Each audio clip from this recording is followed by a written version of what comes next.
Corona के खिलाफ जंग में जुटे कोरोना योद्धाओं पर देश के कई हिस्सों में भारतीय सेनाओं ने की पुष्प वर्षा।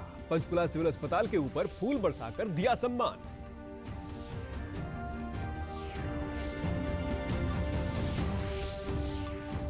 सत्रह मई तक चलने वाले लॉकडाउन में सरकार ने जनता से सहयोग की अपील की। ग्रीन, ऑरेंज और रेड जोन में केंद्र सरकार की हिदायतों के अनुसार औद्योगिक व आर्थिक गतिविधियां की जाएंगी संचालित।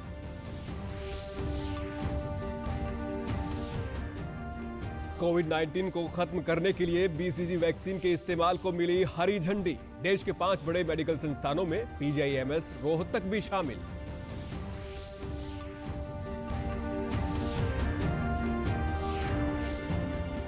और उप मुख्यमंत्री दुष्यंत चौटाला ने कहा, प्रदेश ने एक दिन में 4,98,000 मीट्रिक टन गेहूं की खरीद का किया रिकॉर्ड कायम। किसानों को सरसों फसल खरीद के रुपए उनके खातों में भेजे। नमस्कार, मैं सुरेंद्र कुमार। अब समाचार विस्तार से। कोरोना के खिलाफ जंग में दिन रात जुटे देश के कोरोना योद्धाओं का पुष्प वर्षा और फ्लाई पास्ट करके शुक्रिया अदा किया गया। पुलिसकर्मियों के प्रति आभार व्यक्त करने के लिए दिल्ली में पुलिस वॉर मेमोरियल पर भारतीय वायुसेना ने पुष्प वर्षा कर पुलिसकर्मियों को सम्मानित किया। तीनों सेना प्रमुखों के प्रतिनिधियों ने पुलिस मेमोरियल पर पुष्पांजलि अर्पित की। कोविड-19 रोगियों का इलाज करने वाले अस्पतालों पर भी गुलाब के फूल बरसाए गए और नौसेना के जहाजों को रोशन कर सशस्त्र बल सैन्य भाव से कोरोना योद्धाओं को फ्लाई पास कर सलामी दी। कोरोना वॉरियर्स के सम्मान में चंडीगढ़ के सुखना लेक पर भी वायुसेना ने फ्लाई पास्ट किया। दिल्ली और आसपास के सभी हिस्सों में वायुसेना के लड़ाकू और मालवाहक विमानों ने फ्लाई पास्ट करके कोरोना योद्धाओं का शुक्रिया अदा किया। पंचकुला अस्पताल में भी कोरोना योद्धाओं का सम्मान किया गया। वायुसेना के हेलीकॉप्टर ने अस्पताल के चारों ओर चक्कर लगाकर कोरोना योद्धाओं का हौसला बढ़ाया। ब्रिगेडियर टीएस मोंडी ने कहा कि जिस प्रकार कोरोना योद्धा देश की सेवा में लगे हैं वो काबिले तारीफ है। मानवता को महामारी से बचाने के लिए ये लोग जो जंग लड़ रहे हैं, हम सब इनके साथ हैं। पंचकुला के civil surgeon doctor Jasjeet Kaur ने कहा कि भारतीय सेना की बहुत अच्छी पहल है। ये पूरी डॉक्टर फ्रेटर्निटी है हमारे हिंदुस्तान की, विश्व में खास तौर के आपके पंचकुला या हर जगह के ऊपर जिस प्रकार से ये लोग आगे आए हैं, इन्होंने अपने परिवारों के की ना परवाह करते हुए, ये ना परवाह करते हुए कि ये घर वापस जाएंगे अपने परिवार के पास, इन्फेक्शन लेके जाएंगे। इन्होंने जिस प्रकार से आगे बढ़ चढ़ के जिस जोश के साथ ये काम कर रहे हैं, ये एक छोटा सा एक हमारा जो फंक्शन है आज की डेट, पूरे आर्म फोर्सेस की जो इनको फेलिसिटेट कर रहे हैं, वो ये बताने के लिए है कि हम आपके साथ हैं। हमारे स्टाफ जो कोरोना वॉरियर्स जिनको आजकल हम कह रहे हैं, तो इतने जी जान से लगे हुए हैं। उनमें से कुछ बीमार भी हुए हैं। कुछ स्टेट्स में हमारे जो कर्मचारी हैं, स्वास्थ्यकर्मी, उनकी डेथ्स भी हुई हैं, पर वो सुबह शाम अपने परिवारों से दूर रहते हुए कोरोना मरीज़ों की सेवा में लगे हुए हैं। तो उनको मोरल बूस्टर की एक ज़रूरत भी थी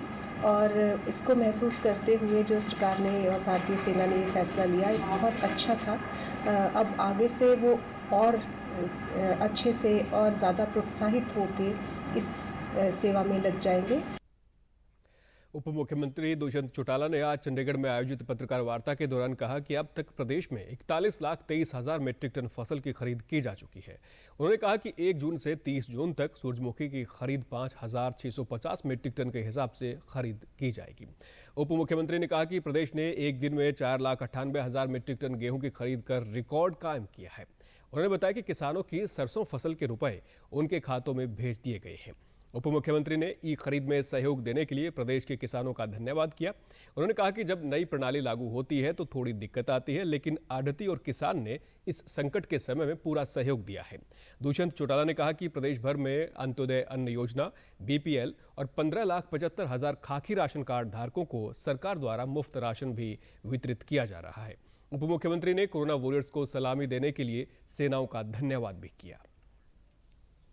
75,000 बीपीएल कार्ड होल्डर थे, जिनमें लगभग 40.25 लाख 39,73,000 मेंबर्स थे, जिनको एवरेजली वही 55 किलो आटा या गेहूं, 2 लीटर मस्टर्ड ऑयल, 1 किलो गेहूं, 1 किलो चीनी, 1 किलो दाल और 1 किलो नमक हमने देने का काम किया। और एक कैटेगरी जो केंद्र ने भी सपोर्ट नहीं करी और हमने खाकी राशन कार्ड जो ओपीएच हम बोलते हैं, उसके अंदर लगभग 15,75,000 राशन कार्ड होल्डर, जिनमें 70,90,000 उनके पारिवारिक सदस्यों को लगभग वही 55 किलो गेहूं या आटा और 1 किलो दाल हमारी सरकार ने देने का काम किया। मुख्यमंत्री मनोहर लाल ने प्रदेश में कोरोना पॉजिटिव मामलों के लिए 3 विशेष कारणों का उल्लेख किया। उन्होंने पहला कारण तबलीगी जमात के लोग, दूसरा कारण दिल्ली से प्रदेश में आए लोग और तीसरा कारण महाराष्ट्र के नांदेड़ जिले से पहुंचे श्रद्धालुओं को बताया।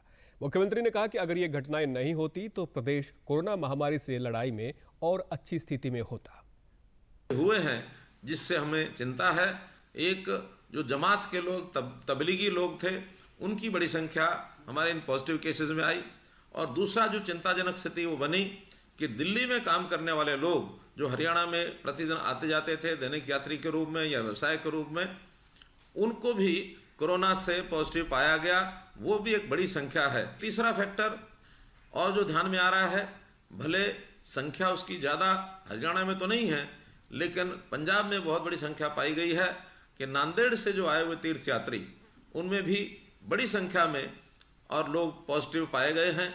हरियाणा में भी उनमें से कुछ लोग डबवाली सिरसा में 2 लोग उसमें पॉजिटिव पाए गए। बाकियों के टेस्ट अभी होगा, उसका रिजल्ट अभी आना शेष है। यदि ये घटनाएं न होती तो हम बहुत अच्छी स्थिति में होते।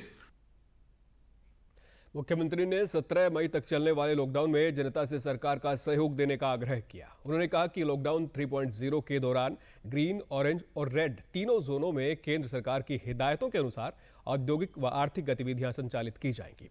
मुख्यमंत्री ने कहा कि ग्रीन जोन में हरियाणा परिवहन की बसों को सवारियों की कुल क्षमता के 50% के साथ चलाने की अनुमति दी जाएगी। लॉकडाउन के तीसरे चरण में school, college, coaching centre, mall, सिनेमाघर, जिम और धार्मिक स्थल बंद रहेंगे। मुख्यमंत्री ने कहा कि बाजार व दुकानें सोशल डिस्टेंसिंग के पालना को ध्यान में रखते हुए खोली जाएंगी। मुख्यमंत्री ने प्रवासी मजदूरों से अपील करते हुए कहा कि हमारा रोजगार स्थिर रोजगार है, इसको छोड़कर मजदूर घरों को ना लौटें। मुख्यमंत्री ने कहा कि प्रदेश में उद्योग इकाइयां फिर से शुरू हो गई हैं और बचे हुए उद्योगों को भी कल से खोल दिया जाएगा।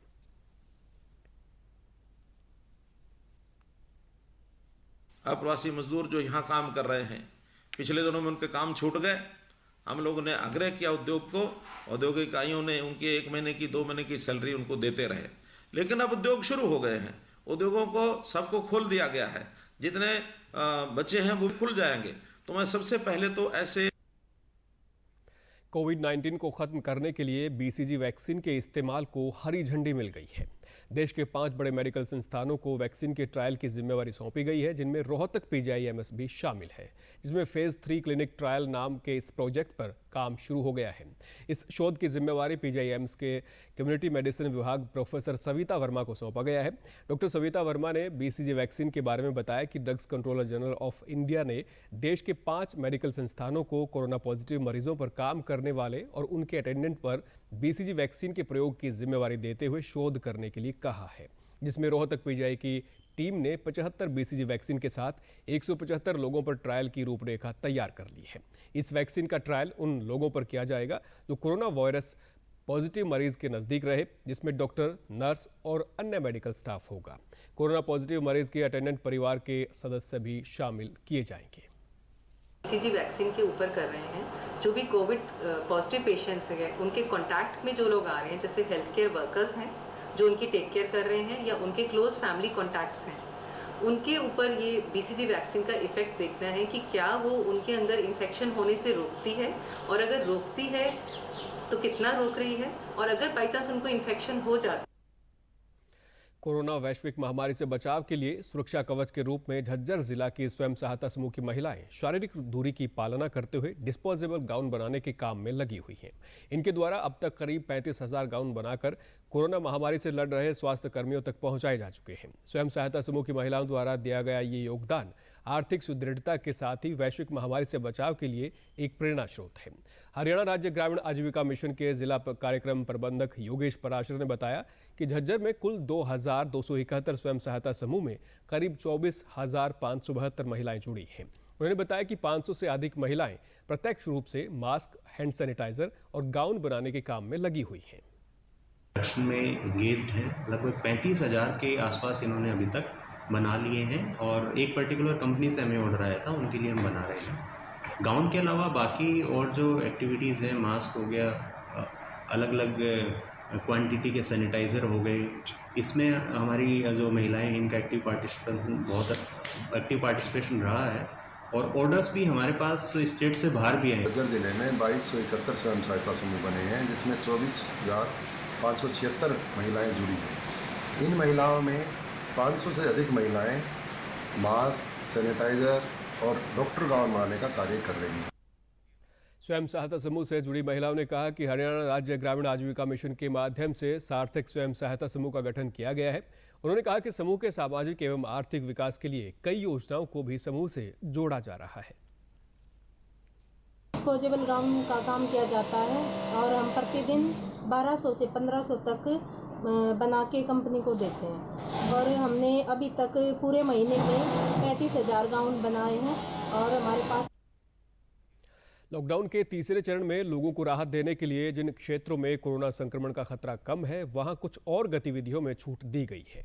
प्रदेश में लॉकडाउन में ढील देने से जहां कामगारों को राहत मिलने लगी है, वहीं केंद्र सरकार भी विभिन्न कल्याणकारी योजनाओं के जरिए गरीब लोगों को राहत पहुंचाने के काम में लगी हुई है। दुकान, निर्माण कार्य में लगे मजदूर हो या छोटे कामगार, सरकार द्वारा सभी को राहत देने का प्रयास किया जा रहा है। करनाल में योजनाओं का लाभ उठा रहे लाभार्थियों ने कहा कि प्रधानमंत्री उज्ज्वला योजना के तहत उनके खाते में पैसे आ चुके हैं और उन्होंने गैस सिलेंडर भी प्राप्त कर लिया है। लाभार्थियों ने कहा कि उन्होंने डिपो से मुफ्त राशन मिल रहा है, जिससे उनकी आर्थिक समस्याएं कुछ हद तक कम हो गई हैं। लाभार्थियों ने प्रधानमंत्री के कामों की सराहना की और उनका धन्यवाद किया। आभार व्यक्त करते हैं। मोदी सरकार जो भी कर रहे हैं बहुत बढ़िया ही काम कर रहे हैं। गरीब लोगों के लिए उनको कोई दिक्कत नहीं हो रही किसी चीज़ की। घर बैठे सामान आ रहा है और पैसे भी आ रहे हैं बैंकों में। 500 रुपये राशन वाशन भी मिल रहा है डिपो से। पहले तो दुकानें देखो बिल्कुल ही बंद थी, तो इससे हमें तो परेशानी थी कि घर बैठे थे बिल्कुल ही, लेकिन इससे लोगों को भी काफ़ी परेशानी थी कि उनके कई बार कॉल आती थी भी घर में कोई पंखा वगैरह खराब है। नूंह से आज राहत की खबर सामने आई। पिछले 4 दिन से जिले में कोरोना संक्रमण का एक भी मामला सामने नहीं आया है। कोरोना महामारी से संक्रमित 58 मामलों में से नालड़ मेडिकल कॉलेज में भर्ती 53 लोगों को पूरी तरह स्वस्थ होने के बाद अस्पताल से छुट्टी दे दी गई। नूंह में अब एक्टिव केसों की संख्या 5 रह गई है। जिले में करीब 3,523 लोगों को सर्विलांस पर रखा गया, जिनमें से 1,102 लोगों का सर्विलांस पीरियड पूरा हो चुका है। स्वास्थ्य विभाग ने अब तक 2,600 लोगों के सैंपल लेकर जांच के लिए भेजे थे, जिसमें से 2,474 की रिपोर्ट नेगेटिव आ चुकी है। जिला नोडल अधिकारी डॉक्टर अरविंद कुमार ने बताया कि 68 लोगों की जांच रिपोर्ट आना बाकी है, जिसमें से हमारी सिर्फ 68 रिपोर्ट आनी बाकी है। बाकी सारी रिपोर्टें आ चुकी हैं जो नेगेटिव हैं।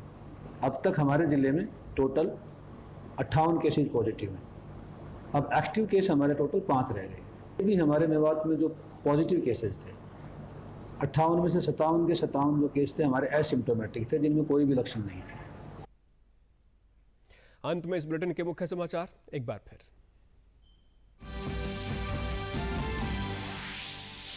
कोरोना के खिलाफ जंग में जुटे कोरोना योद्धाओं पर देश के कई हिस्सों में भारतीय सेनाओं ने की पुष्प वर्षा। पंचकुला सिविल अस्पताल के ऊपर फूल बरसाकर दिया सम्मान।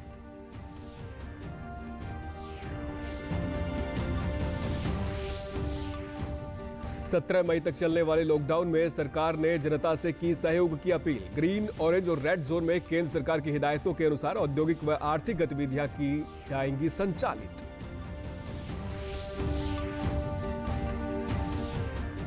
कोविड-19 को खत्म करने के लिए BCG वैक्सीन के इस्तेमाल को मिली हरी झंडी। देश के 5 बड़े मेडिकल संस्थानों में PGIMS रोहतक भी शामिल।